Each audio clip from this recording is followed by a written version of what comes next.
life, every day, late at night, not okay. Showbiz Kachika TV. Hello mga kachika!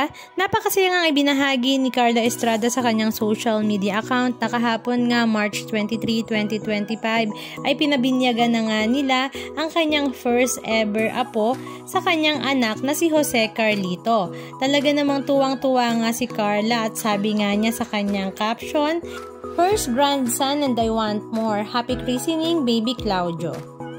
Ito nga ang first ever apo ni Carla Estrada sa kanyang mga anak.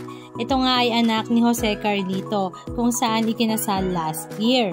Tuwang-tuwa nga ang kanilang buong pamilya dahil finally ay may baby na nga sila ulit na kanilang ang kagigiliwan, lalaruin at syempre aalagaan. Maging ang tito nga nito na si Daniel Padilla ay talaga namang gigil nga sa kanyang first ever pamangkin at medyo hawig nga ito ni Daniel Padilla. Ilan nga sa mga video clips ganap na ibinahagi ni Queen Mother ay nakikipagkulitan nga si DJ sa kanyang pamangkin at ang kanya namang mga fans at ang mga netizens ay talaga namang tuwang-tuwa sa pakikipagkulitan ni Daniel at napakomment pa nga sila na pwede na nga rin daw magbigay ng apo si Daniel kay Carla Estrada. Ang kailangan nga lang daw ay makahanap na nga itong muli ng kanyang mamahalin. Samantala, absent naman si Maggie sa pabinyag ng kanyang kuya na si Jose Carlito dahil ito nga ay nag-aaral sa Australia.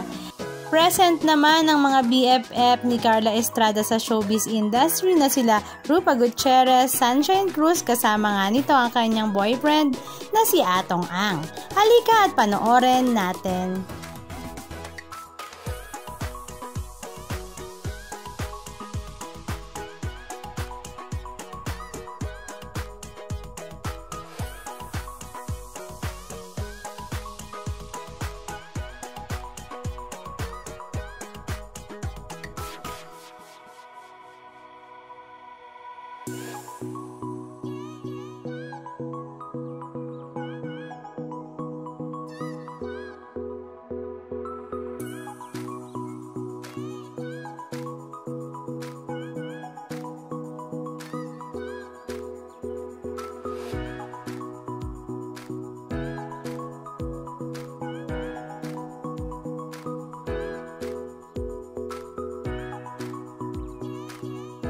Anong masasabi nyo mga kachika? Just comment down below. And please don't forget to subscribe. Thank you!